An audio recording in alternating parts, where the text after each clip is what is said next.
Olá, eu fico muito feliz quando eu passo em aeroportos e as pessoas me abordam, e como me abordam, dizendo que estão me seguindo no YouTube. Muito obrigado aí, e vamos chegar a 1 milhão, né? Agora eu pedi para o pessoal não apertar tanto a minha mão, eu volto com hematoma na mão, né? Porque tem gente aí que está fazendo academia, né? E pensa que está fazendo teste de pressão, né? Na hora dos cumprimentos, só está entusiasmado, e eu entendo. Mas, enfim, estou de volta aqui ao ninho habitual e vamos ao comentário de hoje. Não esqueça de dar o seu like se gostar, né? Se não está inscrito ainda, inscreva-se, traga outros e vamos para 1 milhão.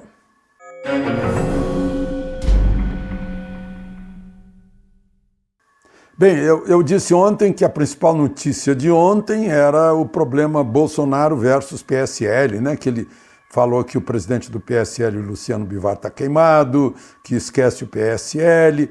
Ele deu uma entrevista para o antagonista, para o Dantas, para o Cláudio Dantas, né? Sobre isso.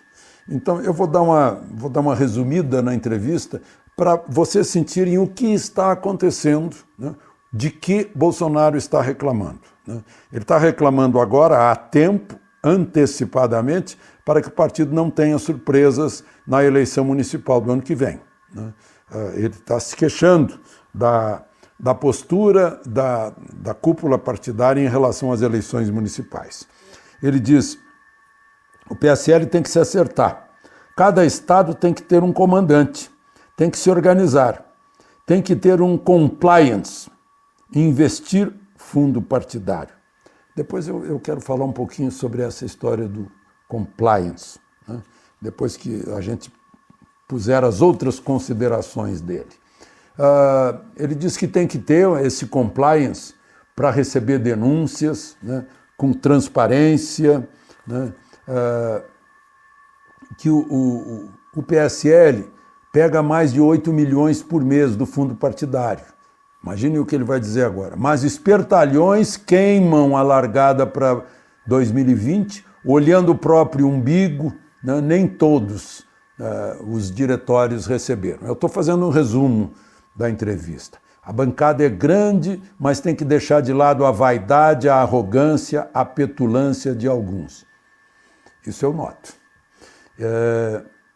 Mas não são todos os parlamentares. Temos parlamentares excelentes. É mais a executiva que tem que mostrar que é diferente. A direção impôs líderes na Câmara do Senado que não foram escolhidos pela bancada, não foram eleitos pela bancada. Então eu queria fazer uma consideraçãozinha aí sobre esse compliance, essa palavra estrangeira, né, que no fundo quer dizer um composto de razões éticas, de compromisso com a sociedade onde atua uma empresa, né? Mas nesse caso aí é mudar o partido, participar de uma mudança de cultura partidária. Eu anotei aqui algumas observações, né? Ser exemplo para os outros, né? Isso é de conversa com um integrante do partido que percebeu as coisas, né? Tem que estar comprometido com sua comunidade, com a ética, né? A administração do partido tem que ser exemplo de virtudes. Transparência, legalidade e eficiência, com órgãos internos de controle para receber denúncia, fazer auditoria em ações suspeitas que expõem o partido, né? E não é só compromisso com o eleitor, compromisso com a comunidade, com a população, mas também há um compromisso mais acima, porque usa dinheiro público do fundo partidário.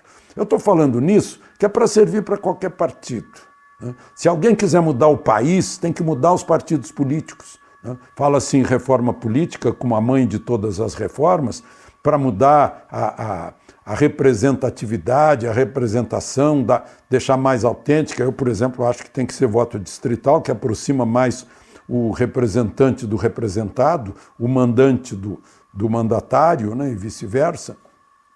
Mas é isso serve para todos os partidos, esse compliance de que fala o presidente da República, que é PSL, né, nessa entrevista do antagonista. Bom, vamos à frente. Risível uma conclusão do Tribunal Superior Eleitoral. Aprovou, com ressalvas, as contas de campanha de Aécio Neves. Eleição de 2014, gente. Se ele tivesse sido eleito, ele já teria sido presidente, já teria ido embora. E agora que a Justiça Eleitoral aprecia as contas dele dando soluções. Ou seja, não funciona, estão perdendo tempo. Podem fechar o tribunal, então. Isso é perda de tempo, né? Reúne uma comissão para fazer eleição de 2 em 2 anos, mas não adianta nada. Por isso mesmo que está lá a proposta de transferir alguns crimes eleitorais, lavagem de dinheiro, corrupção. Não tem condições de examinar a prestação de contas. É uma coisa meramente burocrática, porque está previsto na lei. Isso não é só risível, é ridículo, né? É perda, é jogar dinheiro do contribuinte fora, né? Com o tribunal lá cheio, todo preparado. Põe lá uma autarquia para fazer a eleição. Bom, mas esse episódio mostra, né? Demorou 4 anos, assim como tem acontecido, que demora, o sujeito que tomou posse irregularmente e ilegalmente, cometendo os maiores absurdos, as maiores truculências, né? Uso do dinheiro público, etc. O tribunal vai ter uma decisão depois que a pessoa já cumpriu o mandato todo, né? Não dá para voltar a máquina do tempo atrás. O H.G. Wells não existe mais, né? De inventar uma máquina do tempo e viveu o passado. Bom, eu queria falar também, sim, eu fiz uma palestra em Porto Alegre para representantes de 41 mil postos de combustíveis, né? Eles se queixam da burocracia, né? Precisa de 25 licenças para abrir um posto de combustível, né? Eu vi na minha cidade, mudaram a mão de uma rua que é a saída da cidade. Aí não é mais a saída, mudaram a mão, é só a entrada da cidade. Aí posto de gasolina que estava na saída da cidade e que agora ficou na entrada da cidade, sem sair do lugar, quebrou. Porque ninguém abastece quando chega na cidade. As pessoas abastecem quando vão para a estrada, quando vão viajar, né? Ou para Porto Alegre ou para a fronteira com o Uruguai ou com a Argentina, né? Porque Cachoeira está mais ou menos no centro do estado. São essas coisas. Mas o que eu queria contar é o seguinte, é que o presidente da Federação dos Revendedores de Combustíveis disse que se o PIB crescer, se o país crescer, vai faltar combustível, porque a estrutura não está feita para um crescimento. Aí eu lembrei lá atrás, né, em que se o país crescesse não teria energia elétrica, porque não tinha produção de energia elétrica suficiente. Então é um caso muito preocupante, né? E ele diz, a gente se queixa, né, faz a comparação do preço de gasolina aqui, preço de gasolina nos Estados Unidos, ele diz que não, que o preço da gasolina é igual, é o imposto que é diferente, né? Lá, digamos, é 8%, aqui é 40 e tantos por cento. Ele diz que se a carga fiscal for igual, for 8% aqui e lá, o nosso preço final do combustível vai ser igual, né? A única diferença é a unidade de medida, né? Lá é o galão, aqui é o litro. Bom, e falamos de gasolina, petróleo da Venezuela, né? O que se diz é que esse petróleo que foi despejado ao longo das praias do Nordeste é venezuelano. Isso é fácil de constatar pela consistência, as moléculas, a consistência química desse petróleo, né? Então dizem que é venezuelano. O presidente Bolsonaro chegou a dizer que foi um despejo criminoso. Lá no fundo a gente fica imaginando, será que tem a ver alguma coisa com a refinaria Abreu e Silva, que seria uma joint venture Brasil e Venezuela, meio a meio, só que a Venezuela não entrou com a parte dela, que o país quebrou com esse regime esquisito, né? Mas o governo venezuelano nega, dizendo que não tem nada disso, que nenhum navio venezuelano jogou petróleo na costa brasileira. O ministro da Defesa disse hoje, aliás, no fim do dia, que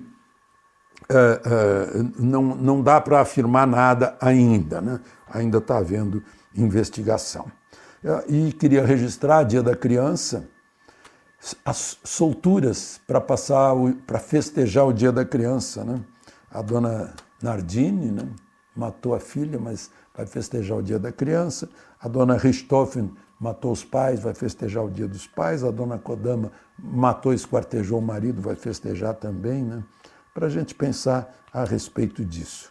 E, por fim, domingo também vai ser a canonização de uma brasileira autêntica. Nasceu no Brasil, Irmã Dulce dos pobres.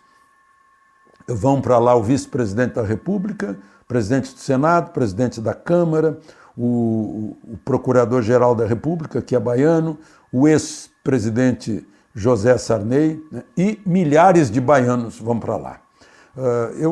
Eu diria que isso foi informação do Nizam Guanais, que acompanhou as obras de lá, que está envolvido nisso, conta que Irmã Dulce tinha milhões para pagar no fim do mês, com a ampliação do hospital, né? E ela dizia, olha, eu não estou preocupada com isso. Esse é um problema de Santo Antônio.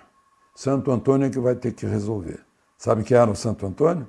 Antônio Carlos Magalhães, que foi governador da Bahia, foi ministro, foi senador, né? E eu acho que nessa canonização, então, o Santo Antônio ACM pega um pouco dessa santidade. De Brasília, Alexandre Garcia.